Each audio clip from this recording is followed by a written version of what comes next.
উনি তো ঠান্ডা ছাড়া কিছু খায় না, বাংলাদেশে তো ঠান্ডা পাওয়া যায় না।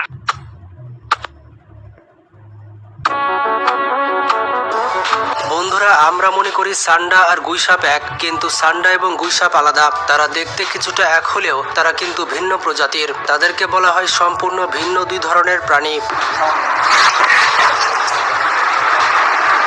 সান্ডা এবং গুইসাপ আমাদের পরিচিত দুইটি সরীসৃপ, তবে অনেকেই এদেরকে এক বলেই মনে করেন।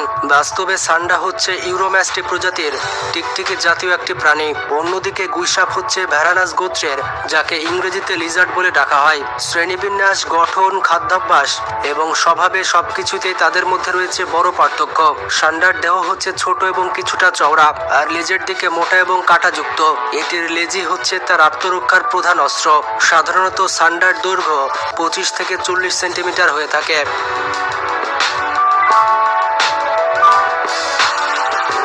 অন্যদিকে গুইসাপ অনেক বড় আকৃতির হয়। গুইসাপের দেহ হচ্ছে লম্বা এবং শক্তিশালী। তার লেজও অনেক বেশি লম্বা এবং মারাত্মক আঘাত করার মতো শক্তিশালী। গুইসাপের দৈর্ঘ্য 1 থেকে 3 মিটার পর্যন্ত হতে পারে। সান্ডা মূলত নিরীহ প্রকৃতির এবং এরা উদ্ভিদভোজী।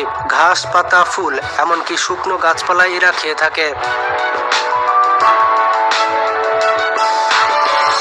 অন্যদিকে গুইসাপ হচ্ছে মাংসাশী। বিভিন্ন ধরনের মাংস গুইসাপ খেয়ে থাকে। ছোট প্রাণী, পাখির ডিম, ব্যাঙ, এমনকি পচা গলা মাংস গুইসাপ খেয়ে থাকে। গুইসাপ হচ্ছে শিকারী স্বভাবের এবং প্রয়োজনে দ্রুত দৌড়াতে পারে। এমনকি এরা পানিতে সাঁতারও কাটতে পারে।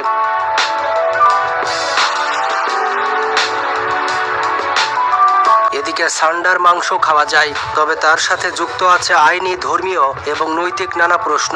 এই সান্ডার মাংস বিষাক্ত নয়। যেহেতু সান্ডা উদ্ভিদভোজী এবং বিষহীন প্রাণী, তাই বৈজ্ঞানিকভাবে এর মাংস খাওয়াতে তেমন স্বাস্থ্য ঝুঁকি নেই। পৃথিবীর বেশিরভাগ দেশে, যেমন ভারত, বাংলাদেশ, পাকিস্তানে সান্ডা সংরক্ষিত বন্যপ্রাণী হিসেবে তালিকাভুক্ত।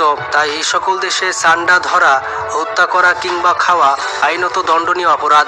বন্যপ্রাণী সংরক্ষণ আইন অনুযায়ী এতে করে জরিমানা কিংবা জেল হতে পারে। সান্ডা ধীরে ধীরে প্রজনন করে থাকে এবং পরিবেশের ভারসাম্য বজায় রাখতে সহায়তা করে। অতিরিক্ত শিকার এবং কুসংস্কারের কারণে ইতিমধ্যে তাদের সংখ্যা হুমকির মুখে। আরব অঞ্চলে সান্ডার মাংস খাওয়ার ইতিহাস রয়েছে। এর পেছনে আছে সংস্কৃতি, ইতিহাস এবং মরুভূমির বাস্তবতা। আরবের অনেক অঞ্চল, বিশেষ করে সৌদি আরব, জর্ডান, ওমান, সংযুক্ত আরব আমিরাত, এসব জায়গা অনেকটাই মরুভূমি। তাই ঐতিহাসিকভাবে খাবারের উৎস ছিল সীমিত। তাই মানুষ যা পেত সেটাই খেত। বন্ধুরা, সান্ডা একেবারে নিরীহ প্রাণী। এরা মানুষের কোনো ক্ষতি করে না।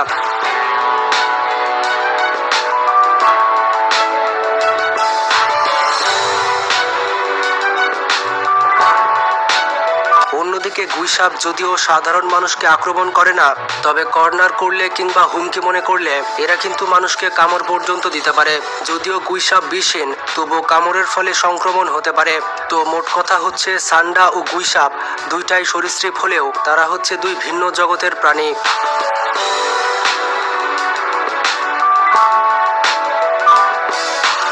সান্ডা হলো নিরীহ উদ্ভিদভোজী টিকটিকি জাতীয় প্রাণী। অন্যদিকে গুইসাপ হচ্ছে আক্রমণাত্মক শিকারী প্রজাতির প্রাণী।